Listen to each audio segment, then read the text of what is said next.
Mike Gill from the Mortgage Specialist. You saw the trial. You saw Judge McHugh. What a corrupt court, corrupt trial. Now I'm going to show you to the extremes that they've done to cover up their crimes. Extortion, fraud, forgery. You get to see it. Now I'm just going to take you back for just a second. You're going to go back to just a couple of snaps of that video from the trial. And it's going to have to do with a forgery. And then I'm going to take you through the path of what this forgery traveled. And you tell me what you think. Dan, play the clip. Yeah, I'm going to give you a copy of Exhibits 1, 2, and 3 to refer to. I ask you first to refer to Exhibit number 1, sir.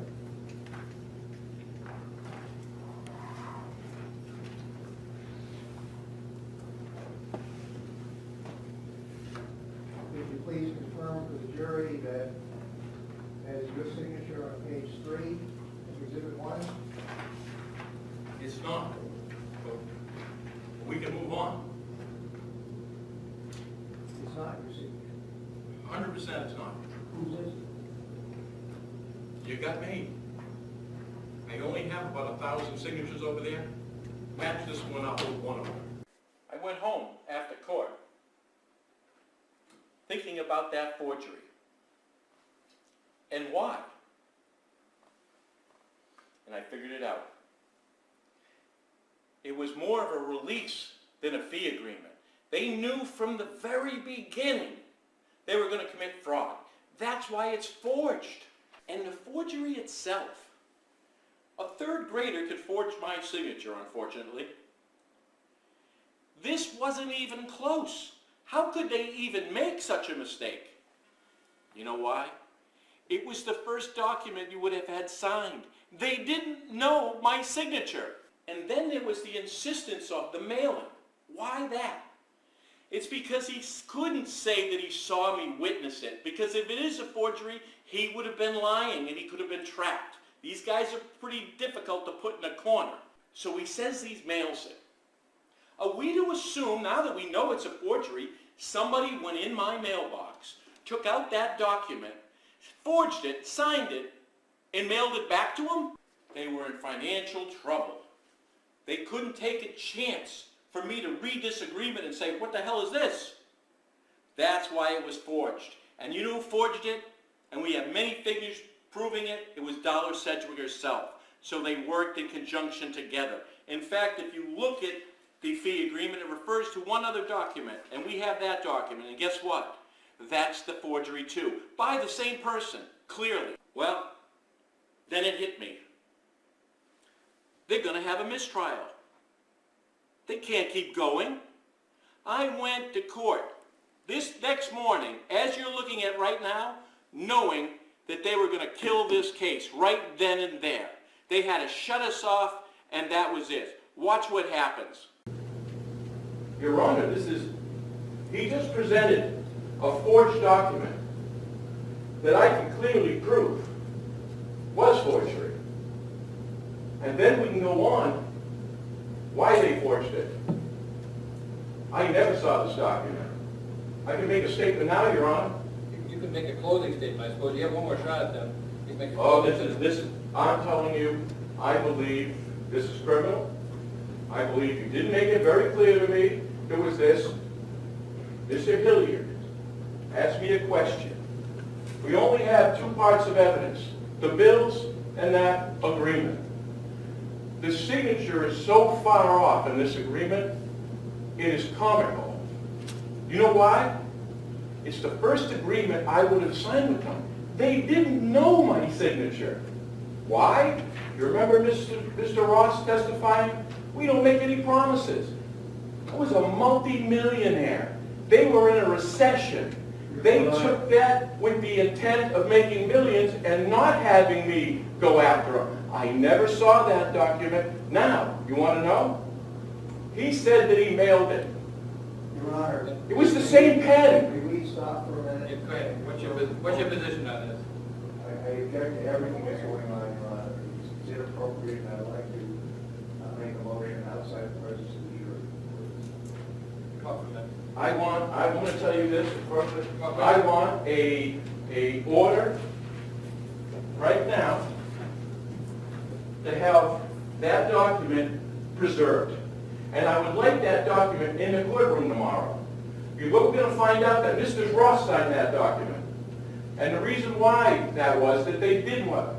That was done by the same pen. That document was in only one person's control, Wiggins and Norrie. Who signed the document? He did.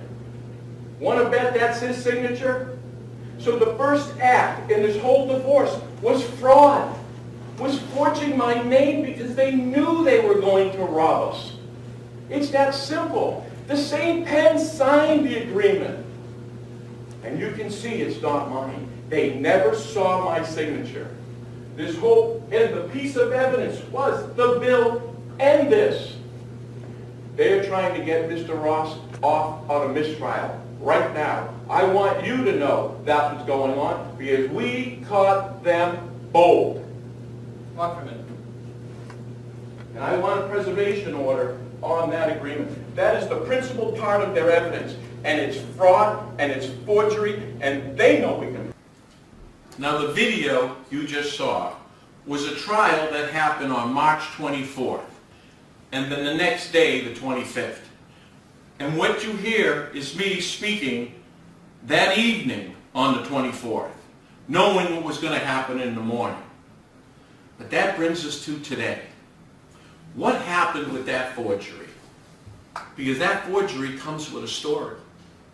I'm going to tell you the story. You ready? What you would see in that trial, later on I attached a letter from Mr. Hilliard saying that they couldn't find the document. They couldn't find the original fee agreement.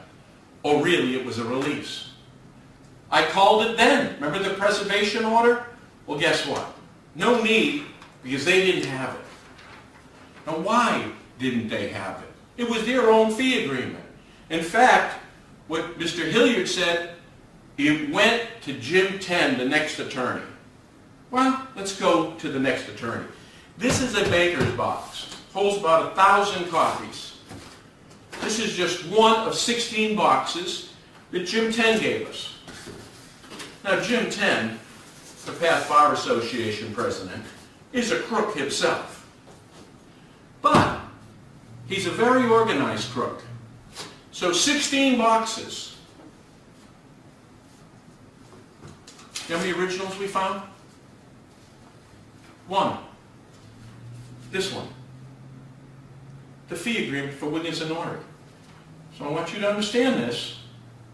I had a gentleman that worked for me named Julian Long, paralegal. Julian found that document timely because it was shortly within 24 hours of the trial. He just happened to bump into the exact document that we asked them to preserve. That said they didn't have and said it was in the tens box. Well, 16,000 approximately documents later, I sent Julian out to find another original, just one more, of those 16 boxes. This is Julian and people that worked with him and witnessed. Guess what? Not one original, but that one. Guess what? So how did that get there?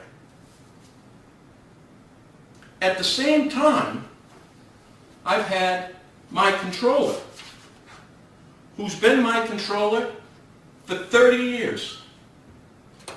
She announced on the same day, oh, maybe I signed it. Really? She's only known my signature for 30 years. She doesn't sign it that way.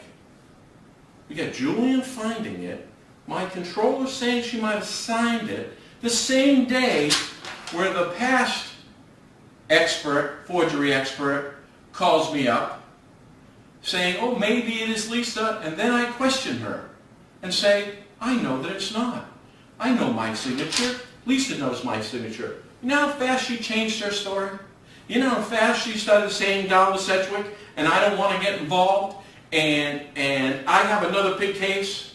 Guess what? They got to the expert. You see, my paralegal, Julian, they gave him the document, the plan. They couldn't have it. And I'll tell you why in a second. Chain of custody. See? It was theirs. I fired Julian. Before I did, I asked him. You know what Julian said to me? I'm a good person. I didn't want to do this. This wasn't what I wanted.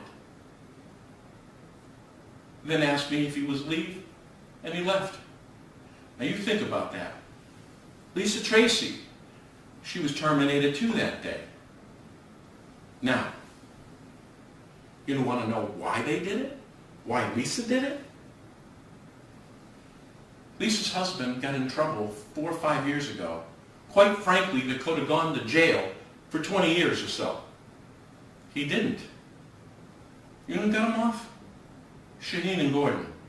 You know who solicited them when they were in trouble? R.P. Saunders. Remember R.P. Saunders from Shaheen? This is how the extortion works. They threatened by taking her children away. If she would destroy evidence, hire attorneys that they gave them that were criminals, give them a heads up on everything we do. And the latest was, tell them you wrote it. See? That's extortion. That's the window of darkness of who these people are that they don't want you to see. This is a person that I felt like a sister. This is who they are. Julian didn't come here to do this. They made him do this. Now you want to know why?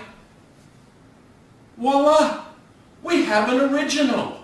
The one they tried to sneak in here. And you know why? I want you to take a good look at the original. You're going to see that it was done by a felt pen, top and bottom. Guess what? They couldn't have you see this. It would have been done at the same time. And now that this is a forgery, it would have brought it down to them. Right, the people who use the same black felt pen. I want you to ask yourself, when's the last time you used a black felt pen? Never mind, 2 of us. So now you know why they did it. Now you know the leverage and to the level of these people will reach out and do. There was the president of Wiggins and Norrie. This is Judge McHugh. This is Hilliard, the president of the Bar Association. And don't miss this. It's the extortion arm of this organization of crime. Is the Shaheens. Is turning around and saying, do you want your husband to go to jail? Do you want your babies to be taken from you? That's who they are. You think about that. That's that leverage. Why don't we ask Julian under oath who strong-armed him? I'll tell you who it was. I'll show you who it was. This is a common occurrence of how they operate. You get the proof, you get the facts. Before I close, I just want to give you a trifecta of crime. I want you to go back and refer back to the last video where the felt tip pen on both signatures. That means this was completely fraud on the court. So we'll call that forgery. But we're not done. How about bribery? How about political bribery? John Byrd, representative in New Hampshire. I had a meeting with him June of last year. Dick Gagnon from the Redress Committee was also in that meeting. That meeting, John asked me if I thought it was bribery, if Shaheen was willing to forgive his bill, his legal bills, him getting legal advice for free. He owed $7,000 at the time. And if this isn't true, well then go back to June of last year and see if he didn't owe Shaheen $7,000. which also means you're sold pretty cheap. So the answer I gave you then is the answer I give you now. Yes, John, it is bribery. What? So he gets your vote? We're not done. Shaheen again, bribery. Let's go with extortion. All right? I want you to take a look at this check. It's for $100,000. And if you look here, and we'll superimpose it, you'll get to see it. It says for a traffic intersection only. It was a traffic light. Any other use would be unlawful. It says so right in the check here. Now, this check was dated 12/19/06. You know who forced me to pay it? You keep pushing me to pay it? R.P. Saunders from Shaheen's office, under Bill Shaheen's instructions. You know who got the $100,000? Because guess what? There is no traffic light. There never could be. I talked to the people who created the traffic study. Couldn't happen. They stole the $100,000. What's the bet? And we're going to find out, because I'm going to sue the city of Haverhill, that this 100 went into Bill Shaheen's pocket. But people who don't understand the word extortion, that's extortion. That's the strong arm of organized crime. Now, I'm speaking to Scott Brown, who decided to come to New Hampshire after being in Massachusetts and losing an election. Well, being from New Hampshire for my whole life, you and I both understand, citizens of New Hampshire, that that's difficult to do, to come into our state and call it home after a few months.